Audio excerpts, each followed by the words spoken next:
Hello there, Drew Hanish of Whiskey Lore, and it is time for another tasting video. And before we get started, I want to do a shout out to one of our Patreon members, Rob Montgomery.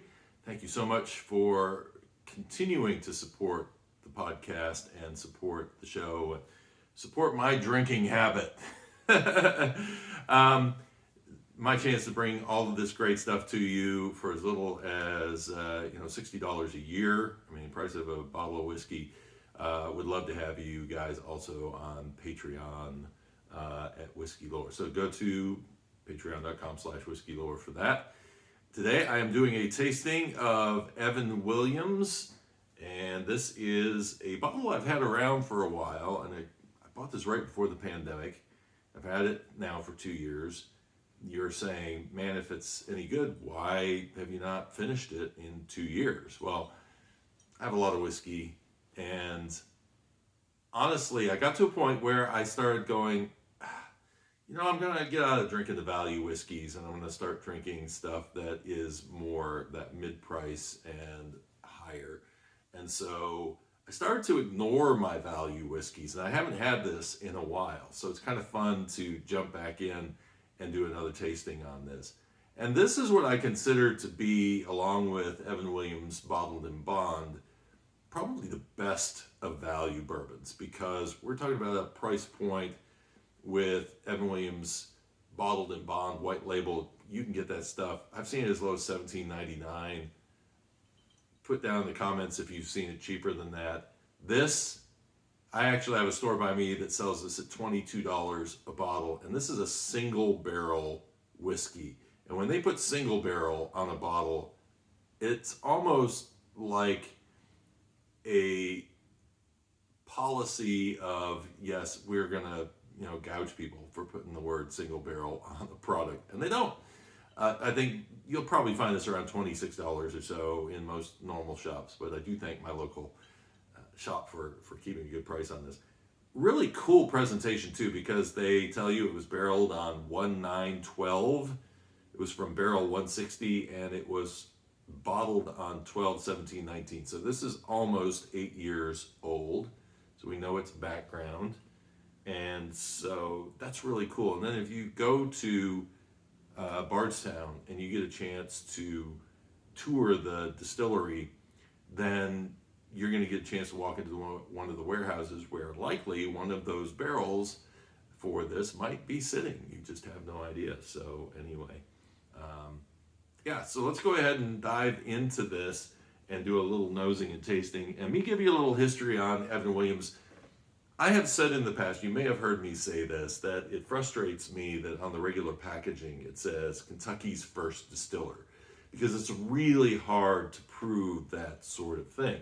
Was Evan Williams really the first distiller in Kentucky? Well, here's the problem, is what version of Kentucky are we talking about? For the longest time, I would say, no, he was not from Kentucky, because Kentucky was a county in Virginia. Up at the whole size of the state was a county in Virginia up until 1780. And then all of a sudden it changed and became more of it was actually split up. And there was this guy named Richard Henderson that was going out, and along with Daniel Boone, and they were scouting this area and actually tried to bring in a portion of Kentucky that would go all the way down to the Cumberland River and reach towards Nashville, and they wanted to make that the state of Transylvania. Well, that didn't really work out. And what happened was, when it stopped being a county in Virginia, it kind of lingered between 1780 and 1792 without an identity. But it was actually known as the Judicial District of Kentucky. So people there were likely still calling it Kentucky, the people who actually lived there. So I guess you could say that if he was the first distiller, commercial distiller in the area, that he was Kentucky's first distiller. I'll give him that. But it's a really hard thing to prove. Believe me, I've tried to dig into this stuff, and it's just really, really difficult. All right, let's jump into the tasting and nosing on this. Okay, so this is almost 8 years old. It's aged in American oak. I really think that 6 to 8 year mark is like a sweet spot for bourbon. I think it just really does well there, depending on where it's stored in the rack house and all of that. So this comes at you with kind of your standard fare nose. It's got a little oak to it. There's a little bit of char I get on it. I get a little vanilla. I get actually a little cocoa in there.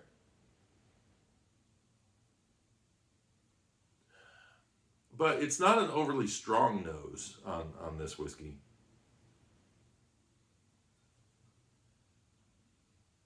Mm. It's on the palate where this really wins. It's flavorful as soon as it hits your tongue. The caramel's there, a little vanilla comes in. It's actually making my mouth water at the moment. It's really nice. Got a little pepper to it, a little light char coming in on that. Um, on the finish though, the vanilla really shines through. Um, there's a little tannin to it, but it's very light. Easy drinking whiskey, 43.3% alcohol. Nice presentation on the bottle. If you find it for $22, you're getting a real bargain on that. If you're into the value bourbons, then I would say that this is one to definitely keep your eye out for. But do remember, anytime you buy something that says single barrel, and especially from Heaven Hill, you could get the greatest whiskey you've ever tasted, and you could get a complete dud. I tell people if they want consistency, go get Evan Williams bottled in bond, because that is a blend of, or a marriage of different barrels. So it's going to create much more consistency. With anything like Elijah Craig or this and the barrel proof, or not barrel proof, but single barrel, they are literally taking the whiskey, as you saw there, barrel 160, out of a single barrel. So however that one aged, whatever the quality of the wood was, that's what you're going to taste. And they say the master distiller went around and picked out particular barrels for this. Well, I got to tell you, my experience has been shaky on the Heaven Hill stuff. Sometimes it turns out really good. This is my second bottle of this, and I've enjoyed both bottles. So I've had good luck with this. But at Elijah Craig, I've had some issues with some of the bottles that I've gotten from them. So, it is what it is. I'm probably more cranky about those because I paid $60 to $70 for a bottle of Elijah Craig, versus paying $22 for this. But this is a really good whiskey. I'm going to say in my line of whiskeys and the way I rank them now, I have no, I'm not buying it. It's okay. It's good. It's very good, or it's excellent. I'm going to say this is good. This is a really good whiskey, but it's not very good. I'm not going to put this up against some of the higher end whiskeys on that kind of a scale. But I'm going to say for the price point, and it's good, it's something you should probably check into if you've got a thirst for some bourbon, but you're a little light on cash. That's probably the way to go. So, hope you enjoyed the interview. I'm so used to doing my interview show. I hope you enjoyed the tasting here. And if you have any thoughts on this whiskey, make sure to leave them in the comments. And make sure that you subscribe and hit the like button. That helps the channel grow and also helps remind you whenever I post new whiskey videos. So, until next time, cheers and Slàinte